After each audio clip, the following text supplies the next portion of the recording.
तो चलिए आज बात करते हैं भारतीय संविधान के बिल्कुल दिल की, उसकी प्रस्तावना की। देखिए, ये सिर्फ एक इंट्रोडक्शन नहीं है, ये तो एक तरह से हमारे देश का मिशन स्टेटमेंट है। आइए, इसके एक एक शब्द में जो गहरा मतलब छिपा है, उसे खोल कर देखते हैं। इसे संविधान की आत्मा और हृदय ऐसे ही नहीं कहा जाता। ये सिर्फ सुनने में अच्छे लगने वाले शब्द नहीं हैं।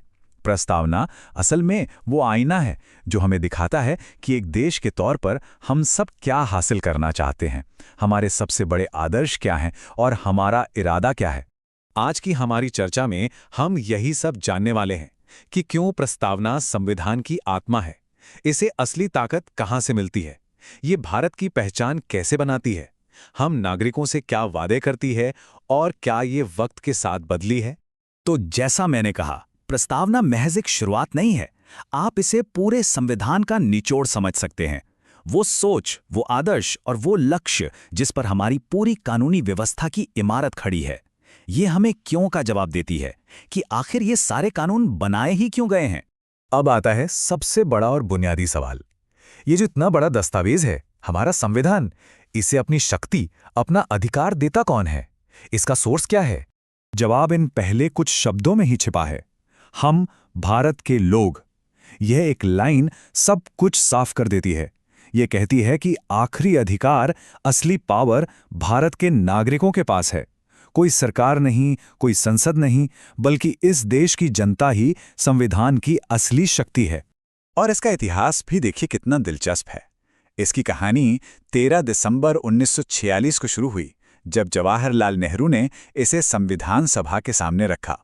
फिर 22 जनवरी 1947 को इसे स्वीकार किया गया और आखिर में 26 नवंबर 1949 को ये हमारे संविधान का अटूट हिस्सा बन गई। चलिए अब आगे बढ़ते हैं और ये देखते हैं कि प्रस्तावना भारतीय राज्य के कैरेक्टर को कैसे डिफाइन करती है। इसमें 5 ऐसे खास शब्द हैं जो हमारी राष्ट्रीय पहचान की नींव हैं। ये 5 पिलर्स हैं: संपूर्ण प्रभुत्व संपन्न, समाजवादी, पंथ निरपेक्ष, लोकतंत्रात्मक और गणराज्य। एक एक करके इनके मतलब पर भी आएंगे, खासकर जो सबसे जरूरी हैं उन्हें और गहराई से समझेंगे। तो सबसे पहले है संपूर्ण प्रभुत्व संपन्न, यानी सॉवरन। इसका सीधा सा मतलब है कि भारत अपने फैसले लेने के लिए पूरी तरह आजाद है। हम अपने अंदरूनी या बाहरी मामलों में किसी भी दूसरी शक्ति के कंट्रोल में नहीं हैं। सुप्रीम पावर भारत के लोगों के पास है। फिर आता है लोकतंत्रात्मक, यानी डेमोक्रेटिक। इसका मतलब है कि सरकार चलाने की असली शक्ति जनता के हाथ में है, जो अपने नुमाइंदों को चुनती है। यहां किसी एक खास क्लास का राज नहीं चलता, बल्कि शासन बहुमत और लोगों के समर्थन से चलता है। और तीसरा गणराज्य, यानी रिपब्लिक। गणराज्य का मतलब है कि देश का जो हेड है, यानी हमारे राष्ट्रपति, वो एक चुने हुए प्रतिनिधि होते हैं। ये पद किसी राजा या रानी की तरह पीढ़ी दर पीढ़ी आगे नहीं बढ़ता। गणराज्य का ये फर्क यहां और भी साफ हो जाता है।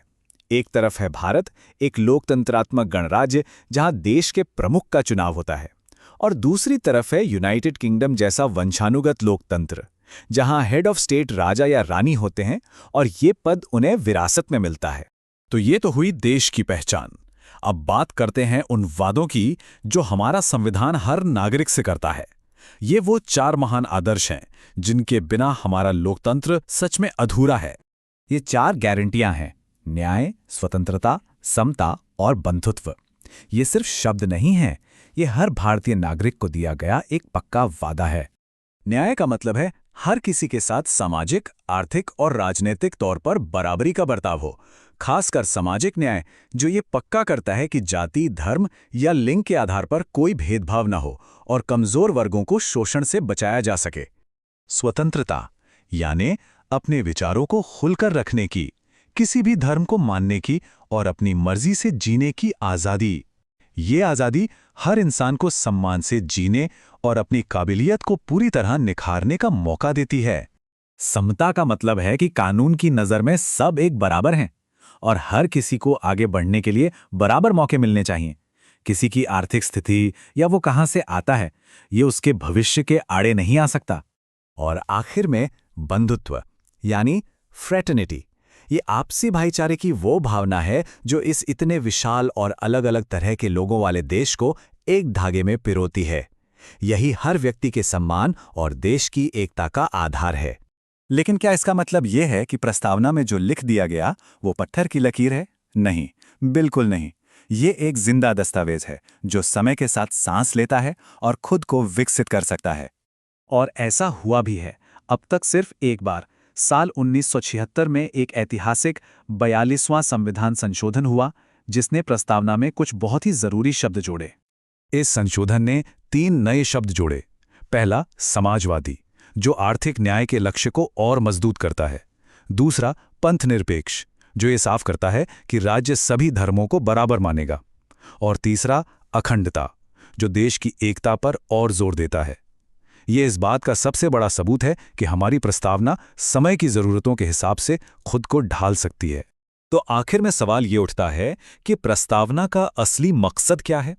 ये सिर्फ एक सुंदर परिचय नहीं है, बल्कि ये पूरे संविधान को सही तरीके से समझने की एक मास्टर की है, एक चाबी है। भारत के सुप्रीम कोर्ट ने इसे क्या खूब कहा है, संविधान निर्माताओं के मन की कुंजी।